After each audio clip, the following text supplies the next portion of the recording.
આજના ટેકનોલોજીના યુગમાં દરેક માણસ મોબાઈલ ફોન, ઇન્ટરનેટ અને સોશિયલ મીડિયા વાપરે છે. લોકો Facebook, Instagram, Gmail, Google photos, YouTube અને અન્ય ઘણા પ્લેટફોર્મ પર પોતાના ડેટા સાચવે છે. આ ડેટામાં ફોટો, વિડીયો, ઈમેલ, સંપર્ક, નોટ્સ, દસ્તાવેજ કે અન્ય વ્યક્તિની માહિતી પણ હોય છે.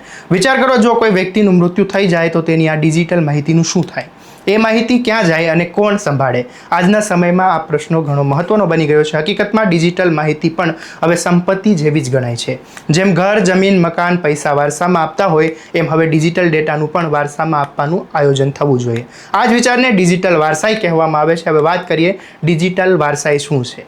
ડિજિટલ વારસાઈ એ એક એવી વ્યવસ્થા છે જેના માધ્યમથી કોઈ પણ વ્યક્તિ પોતાની ઓનલાઈન માહિતી જેમ કે email, account, social media, photos, document વગેરે તેના મૃત્યુ પછી કોઈ પણ વ્યક્તિને આપવામાં આવે તો તે નક્કી કરી શકે. હવે વાત કરીએ ડિજિટલ વારસાઈ કેમ જરૂરી છે. જ્યારે કોઈ વ્યક્તિ મૃત્યુ પામે ત્યારે એની ઓનલાઈન માહિતી ખોવાઈ પણ શકે અથવા તો ખોટા હાથોમાં પડી શકે. ઘણી વખત એ ડેટામાં વ્યક્તિગત યાદો, જરૂરી દસ્તાવેજ, લાગણીભર્યા ફોટા હોય છે. જો સમય પહેલાં યોગ્ય યોજના ન હોય તો પરિવારજનોએ એ માહિતી પહોંચી ન શકે.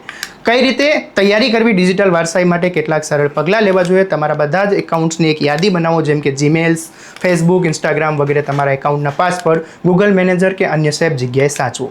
એક વિશ્વાસપાત્ર વ્યક્તિ પસંદ કરો જેને તમે ઈચ્છો કે તમારો ડેટા સંભાળે.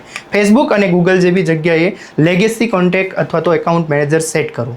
વસિયત અથવા તો અન્ય કાયદાકીય દસ્તાવેજોમાં તમારી ડિજિટલ ડેટા પ્રાઇવસી પણ ઉમેરો. અને ડિજિટલ ડેટા પણ હવે જીવનનો એક મહત્વ ભાગ બની ગયો છે. માત્ર ફિઝિકલ મિલકત જ નહીં પણ ડિજિટલ માહિતીની કાળજી લેવી ખૂબ જરૂરી છે. જો આપણે સમય પહેલાં યોગ્ય યોજના ન કરીએ તો આપણા ડેટાની સુરક્ષા રહી શકશે નહીં અને તે સાચા હાથે પહોંચશે પણ નહીં. આ પ્રકારની અવનવી અપડેટ તથા રસપ્રદ માહિતી જોવા માટે સ્વમાનની યુટ્યુબ ચેનલને સબસ્ક્રાઇબ કરો અને સ્વમાનને લાઇક અને શેર કરવાનું ભૂલશો નહીં.